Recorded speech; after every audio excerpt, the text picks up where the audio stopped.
쌍꺼풀이 아웃이든 인폴드든 예외 없이 쌍꺼풀 라인은 앞에서 좀 작게 시작하고 뒤에서 넓어져야 되는데 뒤에 쌍꺼풀보다 앞이 더 큰 상황이 만들어지면 무척 어색하고, 그런 쌍꺼풀이 만들어지신 분들 같은 경우에는 그 어색함 때문에 재수술을 하게 됩니다.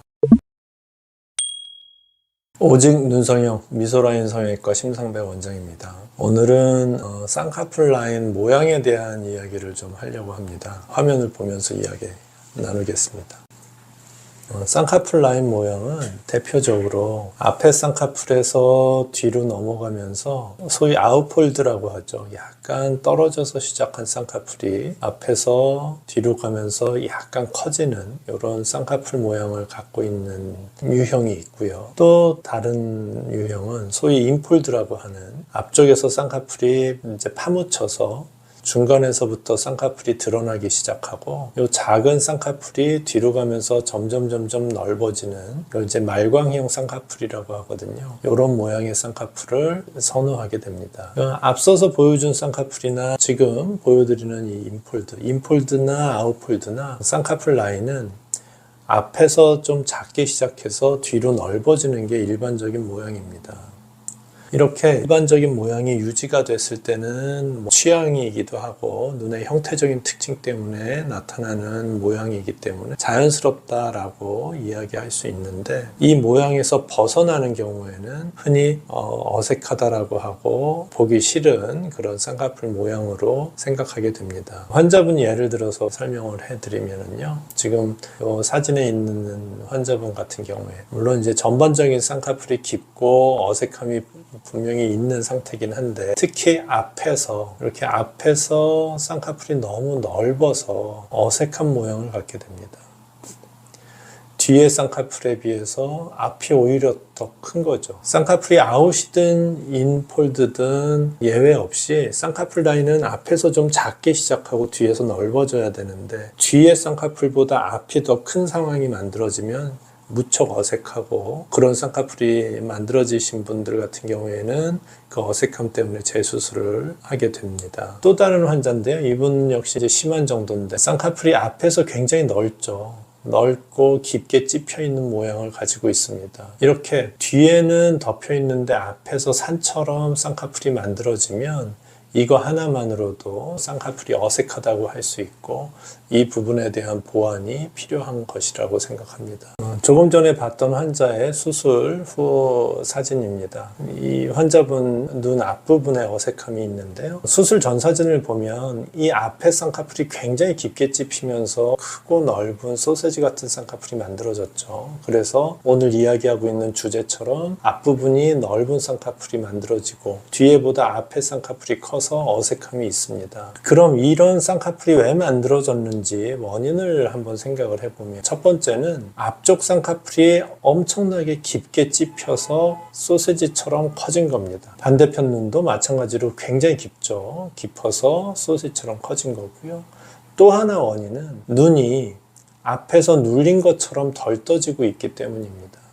뒤에 눈은 그런대로 좀 떠지는데 앞에서 눈이 반도 안 떠지듯이 눌린 것처럼 눈 모양이 만들어져 있습니다. 이렇게 눈 모양이 앞에가 눌린 것처럼 돼 있고 앞에는 깊게 찝히면서 쌍꺼풀이 커진 것이다 라고 이제 원인을 판단합니다. 그래서 재수술을 했고요. 재수술은 먼저 앞에 찌그러진 것 같은 눈 모양을 둥근 눈 모양으로 바꾸는 눈매 교정 수술을 한 것이고요. 이렇게 눈 모양이 둥그러지고 나서 깊었던 쌍꺼풀을 느슨하게 풀어서 쌍꺼풀을 작고 얇게 바꾼 것입니다. 눈매 교정을 하면서 깊은 쌍꺼풀을 느슨하게 푸는 수술을 해서 이제 결과를 만들었는데, 그럼 뭐가 더 중요하냐라고 하면 눈매 교정도 반드시 필요한 거고요. 이렇게 눈이 앞에서 덜 떠지고 찌그러져 보이면, 그리고 쌍꺼풀 느슨하게 푸는 수술도 반드시 필요합니다. 이 두 가지가 모두 다 필요하고, 그렇게 됐을 때 앞에 쌍꺼풀이 작아져서 이와 같은 변화를 만들 수 있다라고 생각이 됩니다. 다음 사진 마찬가지입니다. 다음 사진도 환자분 눈은 앞에가 찌그러져 보이지 않지만 좀 전반적으로 눈이 좀 덜 떠지는 그런 아쉬움이 있고요. 이 환자는 눈 모양보다는 앞에가 엄청나게 깊게 찝히면서 크고 넓은 쌍꺼풀이 만들어져서 너무 이제 보기 싫은 그런 결과를 만들었습니다. 물론 전반적인 쌍꺼풀도 굉장히 깊고요. 눈하고 눈썹 사이 공간도 좀 좁고 이제 여러 가지 조건이 좀 안 좋았던 환자분이십니다. 그래서 재수술을 했고, 마찬가지로 눈매 교정으로 일단 눈 크기부터 눈 모양을 바꿔주는 수술을 했고요. 그러면서 깊은 쌍꺼풀을 느슨하게 풀어서 쌍꺼풀을 최대한 줄였습니다.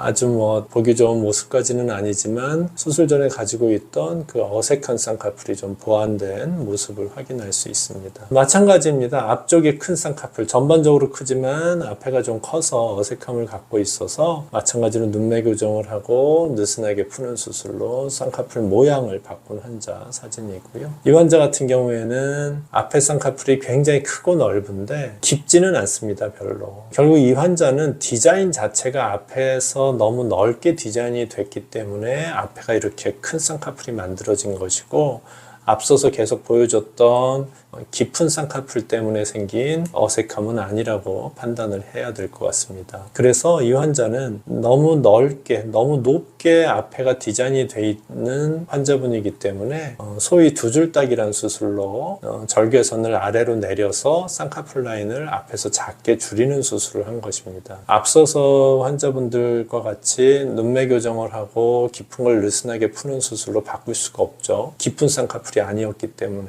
그래서 절개선을 내려잡는 두 줄따기 수술로 쌍꺼풀 모양을 좀 바꾼 경우라고 보시면 됩니다. 이렇게 오늘 쌍꺼풀 모양에 대한 이야기를 해드렸습니다. 수술하지 않고 자연적으로 있던 쌍꺼풀이 나이가 들면서 점점 변합니다. 앞부분 쌍꺼풀이 좀 작게 시작하고 뒤로 가면서 약간 넓어지는 이상적인 쌍꺼풀 모양을 목표로 대부분 수술을 하겠지만, 결과적으로 좀 다른 모습이 돼서 재수술을 한 경우를 예를 들어서 보여드렸습니다. 필요하신 분들은 참고하시길 바라겠고요. 오늘은 여기서 영상을 마치겠습니다. 감사합니다.